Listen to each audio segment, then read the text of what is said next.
Hello! Today's simple review is on Amnesia: The Dark Descent. Now keep in mind this review is my opinion and for anyone that cares to hear my opinions. So if you have similar or different opinions, let me know what they are down in the comments. Amnesia is a horror game made by Frictional games, who's been known for making some pretty good horror games in the past. This game focuses on horror, stealth mechanics, and puzzles. And those are three of my favorite genres, and for its age, still does pretty well by today's standards, or by my standards. One of the neat things I love about horror games is when you have to solve a puzzle while under the stressful circumstances that horror brings to you. You have to solve this stone tablet mystery right in front of you while something is in the dark hunting you, and it adds a lot of tension to the situation. And it's just a nice addition to the challenge that you have before you, and it really just makes you think on your toes, which that's the kind of adrenaline that I love in these games. This game just starts off with you waking up, figuring out where you are in a new environment that you don't know with no memory. Now this kind of plot has been done to death, but trust me, it really works here. For a lot of horror games, the plot is more of a side thought. The main prerogative is survival. The main mechanic in this game is the sanity meter, if you would call it a meter, sort of deal. It's the thing that indicates like how sane you are in this dreadful environment, which gets worse when you see monsters and when bad things happen, spooky things happen.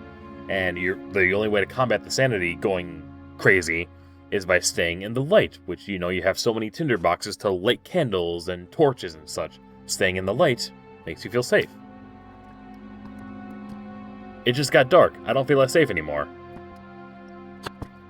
It's light again. I'm safe. Now, I'll be the first to admit that the monsters are a little underwhelming in terms of the I'm scared department, but when you see them, they kind of fit this world that you're in.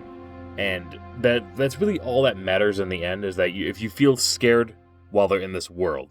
If you saw them in a different game, a different horror game, it probably wouldn't carry as much weight, but for this one, it works. The main thing is that these monsters are faster than you, so if they see you and they start chasing you, well, I hope you got an idea.